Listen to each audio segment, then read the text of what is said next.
بسم الله الرحمن الرحيم. الحمد لله نحمده ونستعينه ونستغفره ونؤمن به ونتوكل عليه ونعوذ بالله من شرور أنفسنا ومن سيئات أعمالنا. من يهده الله فلا مضل له ومن يضلل فلا هادي له. ونشهد أن لا إله إلا الله وحده لا شريك له ونشهد أن سيدنا ومولانا محمدا عبده ورسوله صلى الله عليه وعلى آله وأصحابه وبارك وسلم تسليما كثيرا. أما بعد، وقد قال الله تبارك وتعالى في القرآن المجيد والفرقان الحميد: فأعوذ بالله من الشيطان الرجيم. بسم الله الرحمن الرحيم. وذكر فإن الذكرى تنفع المؤمنين. وعن عبد الله بن عمر رضي الله تعالى عنه قال: قال النبي صلى الله عليه وسلم: أربع إن كن فيك فلا عليك ما فاتك من الدنيا: حفظ أمانة وصدق حديث وحسن خليقة وعفة في طعمه، أو كما قال عليه الصلاة والسلام. اللهم صل على محمد كلما ذكره الذاكرون وصل على محمد كلما غفل عن ذكره الغافلون. يا رب صل وسلم دائما أبدا على حبيبك خير الخلق كلهم.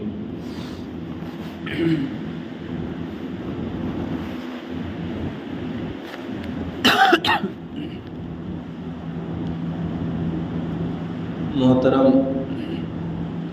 دینی بھائیوں، بزرگوں، دوستوں، اللہ تبارک و تعالیٰ کا بے انتہا فضل و کرم ہے کہ اللہ نے ہمیں ایمان کی دولت سے نوازا ہے. ایمان کا تقاضا یہ ہے کہ ایمان کی مرضی کے مطابق زندگی گزاریں. مطلب یہ ہے کہ اللہ کے جو احکامات ہیں اس پر عمل کریں اور آپ صلی اللہ علیہ وسلم کی زندگی کو اپنا نمونہ اور آئیڈیل بنائیں. یہ ایمان کا تقاضا ہے.